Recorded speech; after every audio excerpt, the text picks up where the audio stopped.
Hello, ladies and gents, boys and girls, people of all ages, sexualities, and identities, and welcome back to another Doctor Who review. And the last Doctor Who review of tonight is Time Flight. So, what is Time Flight about? Well, a bunch of aircrafts have gone missing, and the Doctor, Nyssa, and Tegan go to investigate and find out exactly what's happened.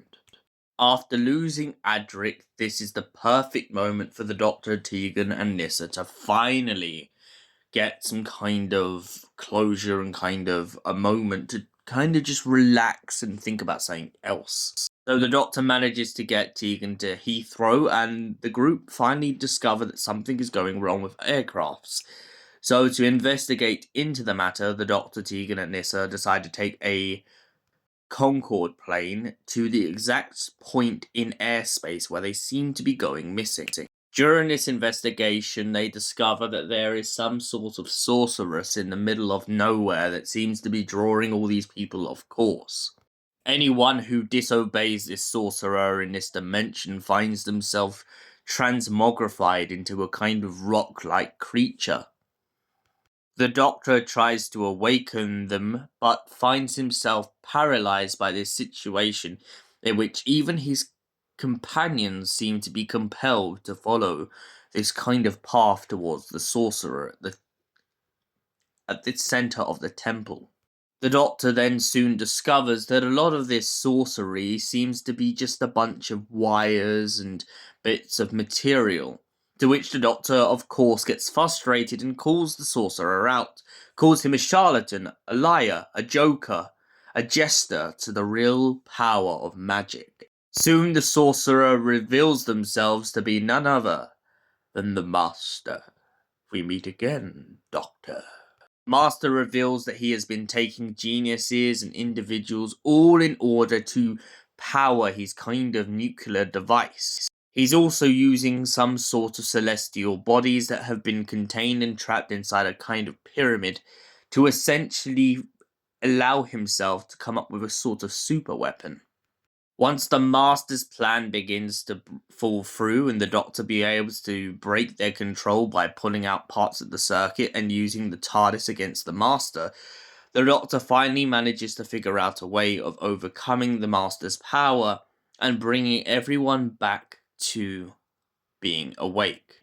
The Master manages to escape laughing at the Doctor and saying, well, you don't exactly know where you are, so how are you going to get people home?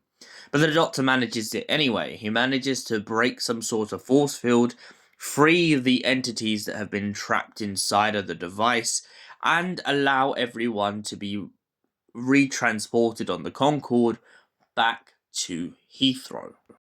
The sleeping / hypnotized people wake up and are very confused at exactly what's happened.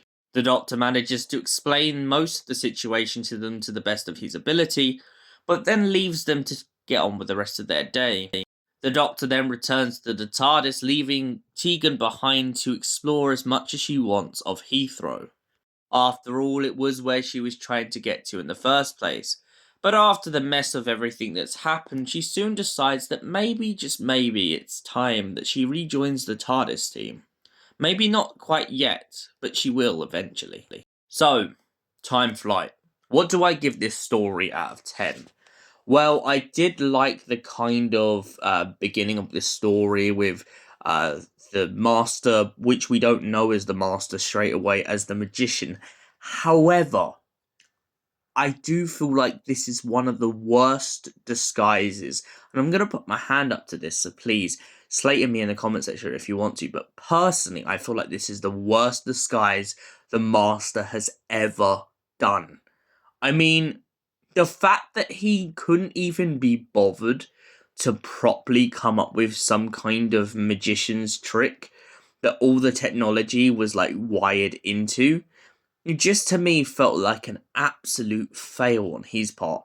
I mean, the fact that he got everyone to be hypnotized and use the technology, don't get me wrong, brilliant plan. Super weapon, brilliant plan.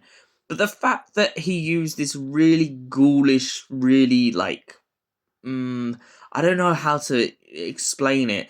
Yes, the costume does look kind of unearthly, but I kind of wish they'd done something a little bit more and not necessarily put the beard on. Because although you don't know it's the Master in the beginning of this episode, upon rewatching it, some of the mannerisms and the acting from Anthony Alien, which, don't get me wrong, is not his fault in this story, but it definitely starts to give it away a little bit more on a rewatch.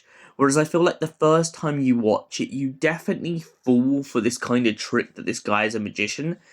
But when the Doctor starts to pull all the strings out and pull all the threads, it really kind of feels like the Doctor's dissecting a magician's trick. And it's one of those ones where, like, you start to sit there and think the audience could have enjoyed the rabbit out of the hat for just a little bit longer, even if it was just a couple more, like, hours or minutes of the episode. And sadly, for that reason, I've got to mark this episode down to about a 6 out of 10. I mean, I love the fact that we have Concord in this, don't get me wrong. I just feel like I wish the Master's appearance would have been handled a little bit better. And for that reason, that's why I'm going for a 6 out of 10. Thank you, however, for watching, and we'll see you in the next Doctor Who review. Until then, stay beautiful, stay wonderful, stay amazing, and keep having an incredible life, you beautiful people.